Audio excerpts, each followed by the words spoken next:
ওই দেখেন না, ইস্কন মন্দিরে যখন বিকেল 4টের সময় প্রসাদ দেওয়া হয়, দেখবেন লম্বা একটা লাইন পড়ে যায়। তখন আমার করে কি, সকলে লাইন দিয়ে প্রসাদ পাওয়ার জন্য দাঁড়িয়ে যায়। কিন্তু ওই বিদেশি ভক্তরা তারাও খুব চালাক হয়ে গেছে, বলছে বাবা আগে তোমাদের প্রসাদ দেব, তবে একটা কথা, আগে বলো হরে কৃষ্ণ, তাহলে প্রসাদ দেবো, না হলে দেবো। কেন?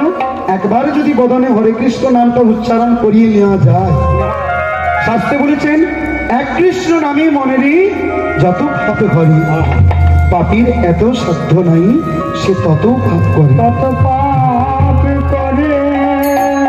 তাহলে যদি একবার বদন থেকে হরিনাম কৃষ্ণ নাম, তাহলে দেখবেন নিশ্চয়ই একবার যদি কৃষ্ণ নামটা ওর অন্তরে লেগে যায়, তাহলে মৃত্যুকাল পর্যন্ত জনম জনম ধরে ও আর হরিনামকে ছাড়বে।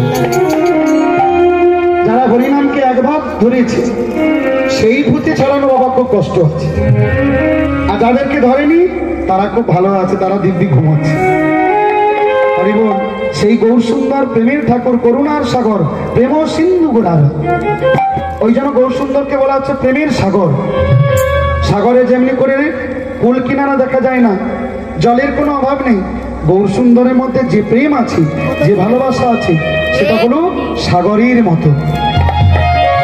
তবে আসল সাগরও আছে, আবার নকল সাগরও আছে।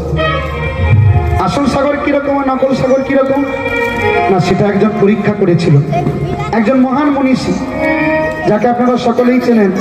তিনি প্রকৃত সাগর দেখবার জন্য একটি জায়গায় গিয়েছিলেন। তিনি কি জানেন?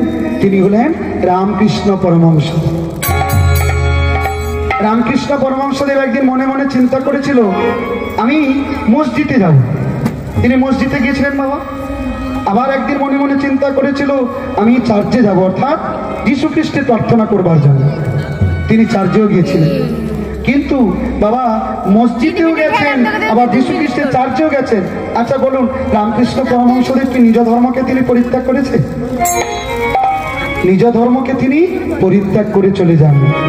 কিন্তু এই কলিযুগে আমাদের হিন্দু সনাতন ধর্মী মানুষরা, কিছু কিছু মানুষ আছে মা, যারা নিজ ধর্মকে পরিত্যাগ করে নাকি অন্য ধর্মে চলে যায়। কিসের জন্য? না ওখানে গেলে নাকি ভগবানকে তাড়াতাড়ি পাওয়া যায়। আর আমরা সাধারণ মানুষ এত সহজেই যদি ভগবানকে পেয়ে যাব মনে করতাম, তাহলে তো সকলেই পেয়ে যেত। ভগবানকে এত সহজে পাওয়া যায় না। তাহলে ভগবানকে যদি এত তাড়াতাড়ি পেয়ে যেতাম, আবার সকলেই তো পেয়ে যেত। কিন্তু যারা হয়তো নিজেদের ধর্মকে পরিত্যাগ করে অন্য ধর্মে চলে যাচ্ছে, এটা হলো ঘোর অপরাধ।